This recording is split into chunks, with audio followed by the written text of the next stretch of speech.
العالمین والصلاة والسلام علی رسول الامین وعلی آلہ وصحبہ اجمعین اما بعد فاعوذ باللہ من الشیطان الرجیم بسم اللہ الرحمن الرحیم الا بذکر اللہ تطمئن القلوب صدق اللہ العظیم۔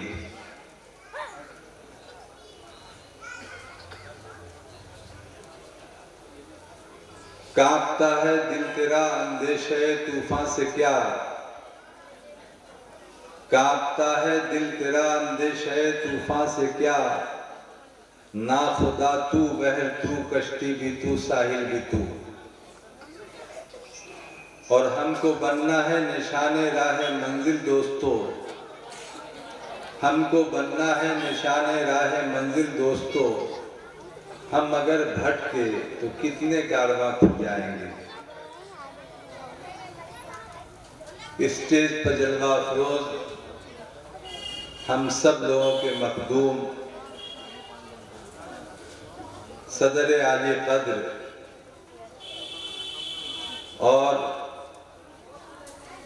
ہمارے دوسرے لائق احترام علماء کرام،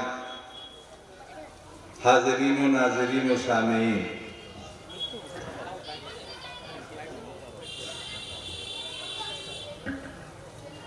آج کی جو صورتحال ہے ہماری آپ کی نگاہ و نظر اس پر مرکوز ہے، اور آپ دیکھ رہے ہیں کہ انسانوں کی جماعت بے انتہا ترقیاتی منازل طے کرتی جا رہی ہے۔ آج انسان فضاؤں میں پرندوں کی طرح اڑنے لگا ہے، جہاز پہ وہ سفر کرتا ہے، سمندروں میں مچھلیوں کی طرح تیرنے لگا ہے، سمندروں میں بھی جہاز پہ وہ سفر کرتا ہے اور رواں دواں نظر آتا ہے۔ لیکن ان ترقیوں کے باوجود عالمی سطح پر یہ بات تسلیم شدہ ہے اور ہر آدمی اس بات کو مانتا ہے کہ انسان یقیناً فضاؤں میں پرندوں کی طرح اڑنے لگا ہے، سمندروں میں مچھلیوں کی طرح تیرنے لگا ہے، لیکن ابھی شریف انسان کی طرح زمین پر چلنے کا سلیقہ اسے نہیں آیا۔ اور یہ کوئی خاص کمیونٹی نہیں، کوئی خاص طبقہ نہیں، کوئی خاص علاقے کے رہنے والے افراد کا یہ خیال نہیں ہے، بلکہ عالمی سطح پر ہر علاقے میں اس بات کو لوگ محسوس کر رہے ہیں کہ مورل ویلیوز کے گرتے ہوئے جو گراف ہیں اور اخلاقی قدروں کا جو فقدان ہے، اس کی بنیاد پر یہ بات دیکھنے کو ہر طرف مل رہی ہے کہ شریف انسان کی طرح زمین پر چلنے والے کم نظر آ رہے ہیں۔ اتنی ترقی کے بعد بھی یہ مسئلہ آج بھی پیچیدہ بنا ہوا ہے، جبکہ آج کا دور علم و آگہی کا دور ہے، اور سب لوگ اس بات کو تسلیم کر رہے ہیں کہ ترقی کوئی کرنا چاہتا ہے تو میدان علم سے ہو کر اسے گزرنا ہوگا، اور ترقی کی ساری شاہراہ میدان علم سے ہو کر کے گزرتی ہے۔ گویا نالج کے اس ایج میں، علم و آگہی کے اس زمانے میں، پوری دنیا اس بات کو تسلیم کر رہی ہو اگر کہ شریف انسان کی طرح، آدمی کی طرح زمین پر چلنے کا سلیقہ ابھی لوگوں کو نہیں آیا ہے، تو یہ ایک سماجی پرابلم ہے، عالمی پرابلم ہے، اور پوری دنیا کا بڑا مسئلہ ہے۔ اس مسئلے کا حل آخر کیسے ڈھونڈا جائے اور اس خوبی کو کیسے پیدا کیا جائے؟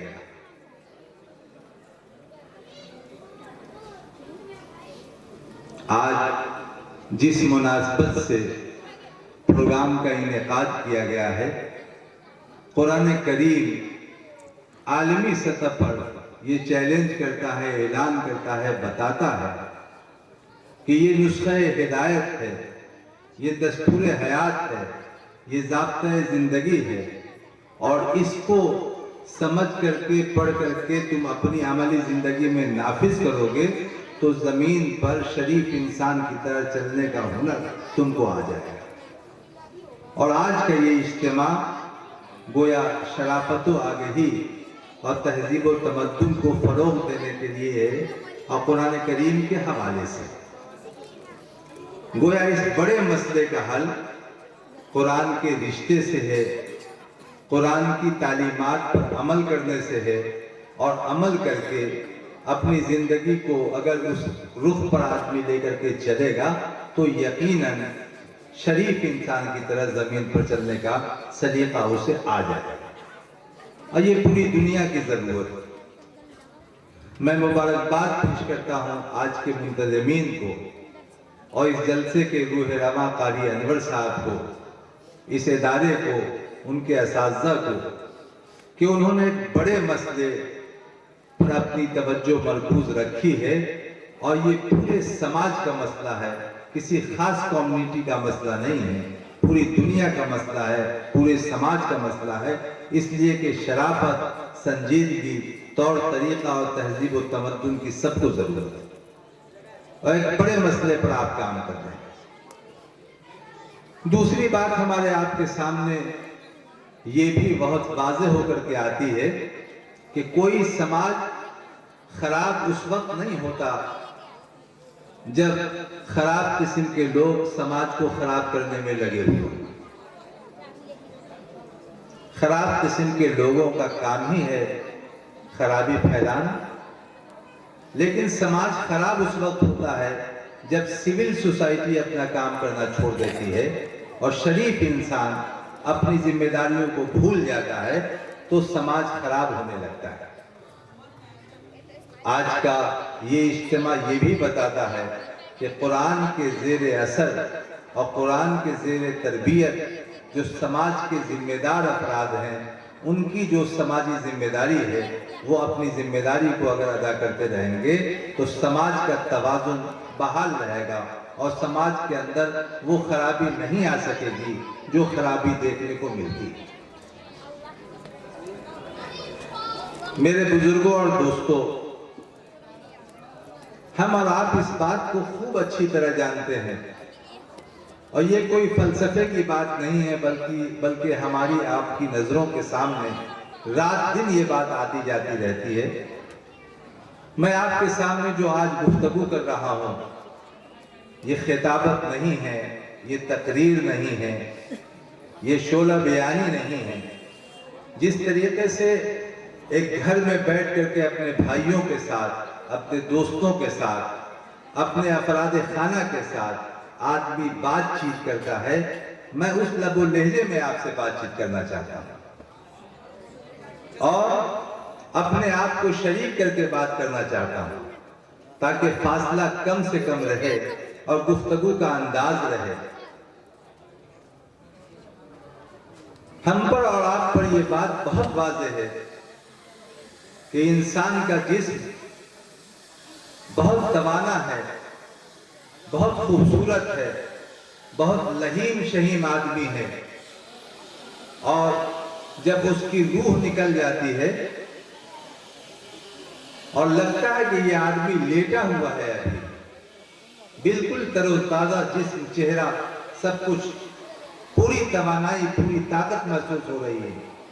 دیکھنے میں بس محسوس ہوتا ہے کہ یہ لیٹا ہوا آدمی ہے۔ لیکن اگر اس کے جسم سے روح نکل گئی ہے تو وہی بچے اور وہی لوگ جو ان کی وراثت کے حقدار ہیں فوراً سرگرم ہوتے ہیں کہ اس لاش کو اب زمین کے حوالے کرنا چاہیے۔ اب وہ کلکٹر صاحب کی، جج صاحب کی لاش ہے، کوئی یہ نہیں کہتا ہے کہ یہ جج صاحب لیٹے ہوئے ہیں یا فلاں افسر لیٹا ہوا ہے، یہ کوئی نہیں کہتا، بلکہ یہ لاش ہے، جنازہ ہے، اس انداز میں لوگ گفتگو کرتے ہیں۔ صرف روح کے نکلنے سے